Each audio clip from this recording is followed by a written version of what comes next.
করেছিলাম। উনি আমাদের মাঝে উপস্থিত। এ পর্যায়ে বক্তব্য রাখবেন গাইবান্ধা জেলা বিএনপির সংগ্রামী সভাপতি অধ্যাপক ডাক্তার সৈয়দ মঈনুল হাসান সাদিক ভাইকে বক্তব্য রাখার জন্য সবিনয় অনুরোধ জানাচ্ছি। বিসমিল্লাহির রহমানির রহিম। পলাশবাড়ির মানুষেরা সাহসী মানুষ, সংগ্রামী মানুষ এবং ১ নম্বর কিশোরগঞ্জের আমার নিজের ধারণা যে বিএনপির একটি শক্তিশালী ঘাঁটি বা কেন্দ্র এবং তারই নাভিস্থল হচ্ছে কাশিয়াবাড়ি। আজকে কাশিয়াবাড়িতে ইউনিয়ন বিএনপি, অস্থায়ী বলবো না স্থায়ী বলবো? সাধু কি বললে? স্থায়ী ভাই। সাধু কি বলে? স্থায়ী ভাই। স্থায়ী। জি ভাই। তাহলে স্থায়ী হলে এটা কাগজ কলমে একটা ভাড়া সিস্টেম ডিট করে এটা সেক্রেটারি সাহেব এটার রিটা এবং এটা তাছাড়া এটার কোনো বৈধতা থাকবে না। ভাড়া দেবে না, কিন্তু ভাড়ার কথা লেখা থাকবে। আমার অফিস যেমন সামাদকে দিয়েছিলাম, আমার বাসা যেমন সামাদকে দিয়েছিলাম, ডিট ছিল একটা। এছাড়া কিন্তু বৈধতা থাকবে না। কাজে তুমি ডিট করে দিবা, এটা ভাড়ার ডিট, একেবারে দাম করে দিতে বলছি না। তাহলে আমি বলতে পারি এটা স্থায়ী অফিস। আপনারা স্থায়ী অফিস, এই অফিসের লোকজন বসবে, কিশোরগঞ্জের লোকজন বসবে, প্রতিদিন বিকালবেলা করে বসবে। আমরা যে কোনো সময় আসলে লোকজন পাবো ইনশাআল্লাহ। এখান থেকে কার্যক্রম পরিচালিত হবে। কিশোরগঞ্জ ইউনিয়নের কার্যক্রম এই অফিস না থাকলে আসলে কার্যক্রম পরিচালনা অসুবিধা, এবং সেই জন্য সাজুকে বিনা ভাড়ায়, বিনা পয়সার ভাড়া দিচ্ছে, সেই জন্য সাজুকে ধন্যবাদ। এবং কিশোরগঞ্জের প্রেসিডেন্ট সেক্রেটারি সহ যারা এবং অন্যান্য অঙ্গ সংগঠন যারা আছেন তারা সবাই এখানে বসবেন। বিএনপির অফিস মানে শুধুমাত্র বিএনপির নয়, এখানে যুবদল আসবে, ছাত্র দল আসবে, স্বেচ্ছাসেবক দল আসবে, শ্রমিক দল আসবে, কৃষক দল আসবে, যত অঙ্গ সংগঠন আছে সবাই এখানে আসবে। সবারই অফিস এটা, এটা কারো ব্যক্তিগত অফিস না। এটা কোনো ব্যক্তিগত অফিস আলাদা, ব্যক্তিগত অফিস আলাদা আর দলীয় অফিস আলাদা। যেমন আমার একটা ব্যক্তিগত অফিস আছে, কিন্তু সেটা কিন্তু দলীয় অফিস না। দলীয় অফিস, সেখানে সবাই আসবে এবং এখান থেকে কার্যক্রম পরিচালিত হবে। যারা এটা আয়োজন করেছেন সেজন্য ধন্যবাদ। আমি শুধু একটা কথা বলবো, একটা না, 2-3টা কথা বলবো। প্রথমে হচ্ছে একতাই শক্তি, একতাই বল। ঠিক। আজকে ভালো লাগছে না আপনাদের? আমরা সবাই একত্র হয়েছি একটা প্রতিকূল অবস্থার মধ্যে। গোটা পলাশবাড়ি বিএনপি ঐক্যবদ্ধ হয়েছে অশুভ শক্তির বিরুদ্ধে, শক্তির বিরুদ্ধে, নিপীড়ন নির্যাতনকারীদের বিরুদ্ধে। এটা তো আমাদেরকে, এই একতাই আমাদের শক্তি, এটা মনে রাখতে হবে। আমি শুনেছি অনেক অভিযোগের কথা আমার কানে এসেছে। আমি তারেক রহমানের বক্তব্য উদ্ধৃত করে বলছি, এটা কার দল? এই দলটা কার? শহীদ জিয়ার দল। শহীদ জিয়া জীবনে কোন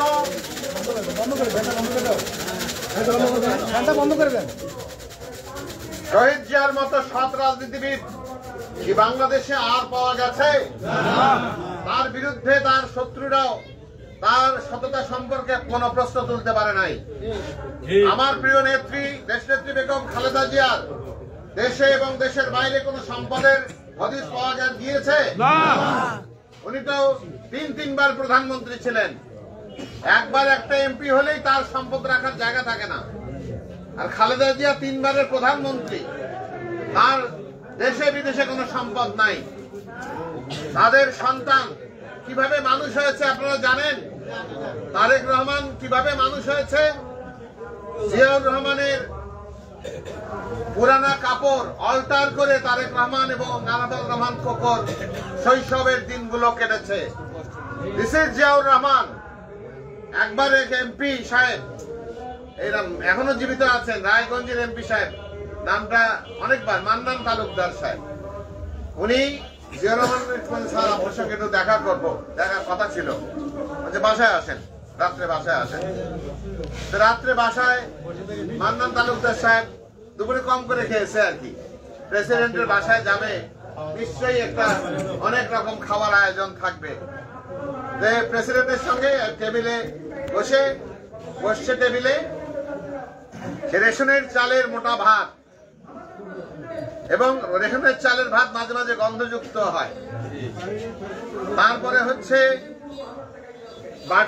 দুইজনের বাড়ির মধ্যে 2 টুকরা খাসির মাংস, সবজি আর ডাল। উনি গল্প করলেন, ওনার কাছ থেকেই শোনা যে আমি কত আশা করে গেলাম, দুপুরে কম করে খেলাম, যে রাত্রে প্রেসিডেন্টের বাড়িতে অনেক খাবার খাবো, দেখি এই অবস্থা। সেই ভাত তো আমার গলা দিয়ে নামে না। এই ছিল জিয়াউর রহমান। কাজেই তার দলের লোক অসৎ হবে, এটা কি আমরা মানতে পারি? আমরা কি অসৎ কাজ করব? খারাপ কাজ করব? জনগণকে কষ্ট দেব? জনগণের সম্পদ হরণ করব? লুটপাট করব?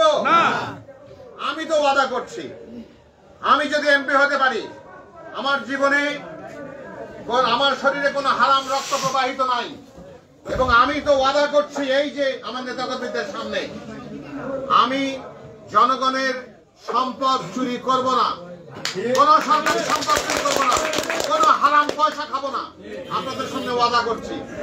এবং আমি এমপি হতে চাই শুধুমাত্র এই এলাকার মানুষের ভাগ্যের পরিবর্তন করবো আল্লাহর ইচ্ছায়, এবং এলাকার উন্নয়ন করব, এবং নেতা কর্মীদের অবস্থার পরিবর্তন করব। এখানে শুনলে অনেকে রাগ করবে, কিন্তু আমার নেতা কর্মীরা নিঃস্ব হয়েছে এই আন্দোলন সংগ্রাম করতে গিয়ে। তারা ব্যবসা ছাড়া হয়েছে, চাকরি ছাড়া হয়েছে, সম্পদ ছাড়া হয়েছে। এটি একজন এমপি হিসাবে যদি এমপি হই, আমার এটা নৈতিক দায়িত্ব, কোন অসৎ উপায় নয়, বৈধ উপায় আপনাদেরকে অর্থনৈতিক ভাবে, আপনাদেরকে চাকরি দিয়ে, আপনাদেরকে ব্যবসা করার সুযোগ করে দিয়ে প্রতিষ্ঠিত করব। এটা কোন অসৎ উপায় নয়, এবং সৎ উপায়ে এটি করা সম্ভব।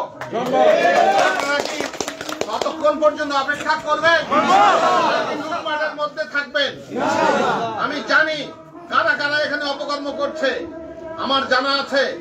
তাদের উদ্দেশ্যে হুঁশিয়ার করে দিয়ে বলতে চাই, তারেক রহমান বলেছেন, আজ হোক আর কাল হোক, যারা অপকর্ম করছে আমার কানে আসার 3 বছর পরেও যদি আসে, বর্ষি দিয়ে গেঁথে তুলবো এবং দল থেকে ছুড়ে ফেলে দেব।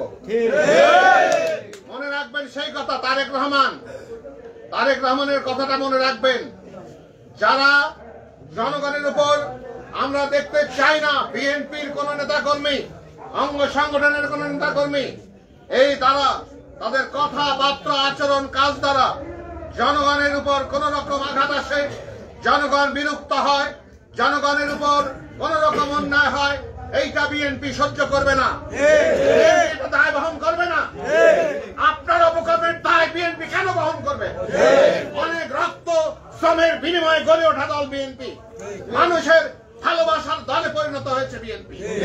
আপনার অপকর্মের দ্বারা আপনারা নষ্ট করবেন, আমরা সেটা কোনো মতে হতে দেব না, এবং আমরা সম্মিলিত ভাবে সেটির প্রতিরোধ, আমি শামীম, এটা আমরা সম্মিলিত ভাবে প্রতিরোধ করবো কিনা, আমরা সোহেল, এটা সম্মিলিত ভাবে প্রতিরোধ করবো কিনা। এই যুবকদের উদ্দেশ্যে বলছি, বেছে বেছে যুবকদের উদ্দেশ্যে বলছি। আর যুব নেতা কারা আছেন? যুব নেতা আছে, কিন্তু এই বুড়া নেতা, কিন্তু ওই আমার রাজু কোথায়? রাজু জিয়া আছে, মিলন আছে। তোমাদের উপর দায়িত্ব দিয়ে গেলাম, এই পলাশবাড়িতে কোন সাধারণ মানুষ যেন বিএনপির কোন নেতা কর্মীদের দ্বারা নিগৃহীত না হয়, মানে তাদের উপর যেন কোনো নিপীড়ন না হয়, অত্যাচারিত না হয়, এবং এর মধ্য দিয়ে বিএনপির ভাবমূর্তি ক্ষুণ্ণ করা যাবে না। এবং আপনাদের উদ্দেশ্যে বলি এবং জনগণের উদ্দেশ্যে বলি, যদি আমার কাছে লিখিত ভাবে প্রমাণ সহ যদি কেউ অভিযোগ করেন, আমি সেটি কেন্দ্রে পাঠাবো। কেন্দ্রে পাঠানো মানেই হচ্ছে সারা জীবনের জন্য বিএনপি থেকে বহিষ্কার। এরকম বহু উদাহরণ আছে আমার। কাজেই আপনার পাবলিকের উদ্দেশ্যে বলছি, যদি বিএনপির কোন নেতা কর্মী অনেক সময় মিথ্যা অভিযোগ করে, ফলস অভিযোগ করে, কিন্তু সেটি প্রমাণ সহকারে যদি আমার কাছে লিখিতভাবে আপনারা যদি আপনাদের কেউ নির্যাতন করে, কোনোভাবে যদি বিরক্ত করে, আপনাদেরকে আঘাত করে, আপনাদের উপর সম্পদ যদি হরণ করে, তাহলে লিখিতভাবে প্রমাণ সহকারে আমার কাছে সেটি পাঠাবেন। আমি সেটি কেন্দ্রে পাঠাবো। বিএনপির লোককে শাস্তি দেওয়ার ক্ষমতা আমার আছে, অঙ্গ সংগঠনকে শাস্তি দেওয়ার ক্ষমতা আমার নাই, মানে বিএনপির নাই আর কি।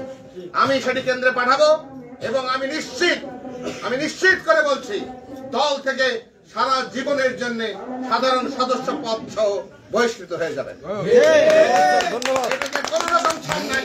তারেক রহমান কোন রকম ছাড় দেন না। কত বড় বড় নেতা, তাদের পর্যন্ত শোকজ করছেন তিনি। আপনি কল্পনা করতে পারবেন না এই ব্যাপারে উনি কতখানি কঠোর। শুধু ওনার কানে যাওয়ার অপেক্ষা, তারপরে আর দলে থাকা হবে না। এটা আমি হলেও, আমি কেন, আমার কত বড় বড় নেতারা সব বহিষ্কৃত হয়ে যাচ্ছে অপকর্ম করার জন্য, দলের শৃঙ্খলা বিরোধী কাজ করার জন্য। কাজেই শৃঙ্খলার মধ্যে থাকবেন, সংযত থাকবেন, মানুষের সাথে ভালো আচরণ করবেন, মানুষের হৃদয় জয় করবেন এবং আপনারা যে সাহস দেখিয়েছেন এই পলাশবাড়ির বিএনপি এবং অঙ্গ সংগঠন, এই সাহসের সাথে রাজপথে অবস্থান করবেন এবং যে কোনো রকম অশুভ শক্তি যদি অশুভ তৎপরতার বিরুদ্ধে পলাশবাড়ি বিএনপি ঐক্যবদ্ধভাবে আমরা আশা করি এই সমস্ত অশুভ শক্তির বিরুদ্ধে লড়াইয়ে বিএনপি জয়ী হবে। রাখবেন এই দেশনেত্রী বেগম খালেদা জিয়া আমাদের উপর দিয়েছেন, যে দায়িত্ব জনাব তারেক রহমান আমাদের উপর দিয়েছেন, সেই দায়িত্বটি আপনারা নিষ্ঠার সাথে, সততার সাথে পালন করবেন, ঐক্যবদ্ধ থাকবেন এবং নিশ্চয়ই ঐক্যবদ্ধ থাকলে পলাশবাড়িতে কোন রাজনৈতিক শক্তি বিএনপির সামনে কথা বলে এই অফিসের কার্যক্রম সুষ্ঠুভাবে চলুক এবং এটা যেন অপকর্মের কোনো জায়গা না হয়। এটা যেখানে লোক ধরে নিয়ে এসে যে বান্ধে রেখে টাকা নেওয়া, এই ধরনের কোনো যেন ঘটনা না ঘটে, সে বিষয়ে খেয়াল রাখবেন। এবং এটা শুধুমাত্র রাজনৈতিক অফিস, রাজনৈতিক কার্যক্রম পরিচালনা হবে। এখানে বসে তাস খেলা যাবে না, কিন্তু তাস খেলা মানেই মনে করেন এটা জুয়া খেলতে। ক্যারম বোর্ড খেলতে পারেন, কিন্তু তাস খেলাটা যাবে না। তাস খেলা দেখলে মানুষ মনে জুয়া খেলতেছে। কাজেই এগুলো বিষয়ে সতর্ক থাকবেন। মানুষের সূক্ষ্ম অনুভূতিতে যেন কোন রকম আঘাত না আসে, মানুষের হৃদয় জয় করবার চেষ্টা করবেন। জিয়া সাহেবকে বলছি, সানারুল সাহেব কোথায়? সানারুল সাহেব কি এখানে উপস্থিত আছেন? হ্যাঁ,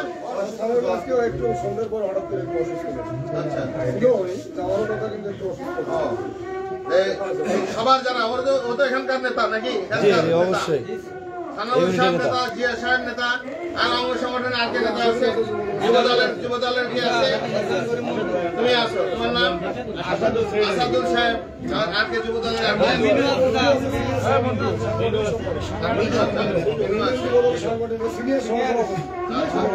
ঠিক আছে, তোমরাই আমাদের ভবিষ্যৎ, তোমাদের দিকে তাকিয়ে আছে আমরা। তোমরাই এই বাংলাদেশ নির্মাণ করবা, তোমরাই উন্নত এবং অগ্রগামী পলাশবাড়ি গঠন করবা। তোমাদের কাছে সেই দায়িত্ব দিয়ে গেলাম। সকল অন্যায়ের বিরুদ্ধে প্রতিবাদী হওয়ার জন্য, সাহসের সাথে লড়াই করবার জন্য তোমাদের কাছে দায়িত্ব দিয়ে গেলাম। আশা করি তোমরা সেই দায়িত্বটা সঠিকভাবে পালন করবা। আমি এই বৃদ্ধ বয়সে তোমাদের সাথে থাকবো আমার জীবনের শেষ দিন পর্যন্ত। যদি তোমরা আমাকে সাথে রাখো, এই সাথে থাকবো এবং তোমাদের সাথে রেখে লড়াই করব। এবং ওই যুবকদের চাইতে আমার সাহস কোনো অংশে কম নয়। আমি একজন লড়াই করা যোদ্ধা। ছাত্র জীবনে আমি লড়াই করেছি, মুজিববাদী ছাত্রলীগের বিরুদ্ধে আমি লড়াই করেছি এবং আমার অনেক এ ধরনের অভিজ্ঞতার মধ্য দিয়ে আমি এই পর্যন্ত এসেছি। কাজেই আমাকে ভীরু ভাববার কোনো কারণ নাই। আমি একজন লড়াকু যোদ্ধা। কাজেই সেই লড়াকু যোদ্ধা হিসেবে তোমাদের কমান্ডার, আমি কমান্ড নিয়েছি, পলাশবাড়ির কমান্ডটা আমি অবশ্যই জোর করে কমান্ড নিয়ে নিয়েছি ওদের। ঠিক আছে, এবং আমার কমান্ডে পলাশবাড়ি চলবে। আপত্তি আছে মজুদ, আপত্তি আছে রিপন। এই কমান্ড আমি নিয়ে নিয়েছি। আমি এখন কমান্ডার ইন চিফ।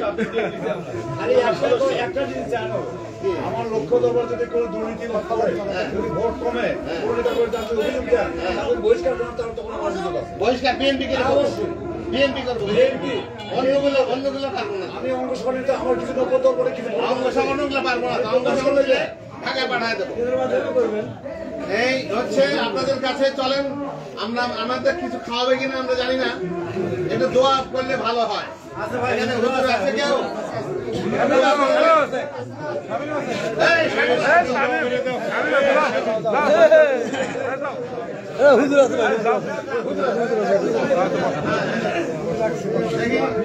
ছবি যদি আমরা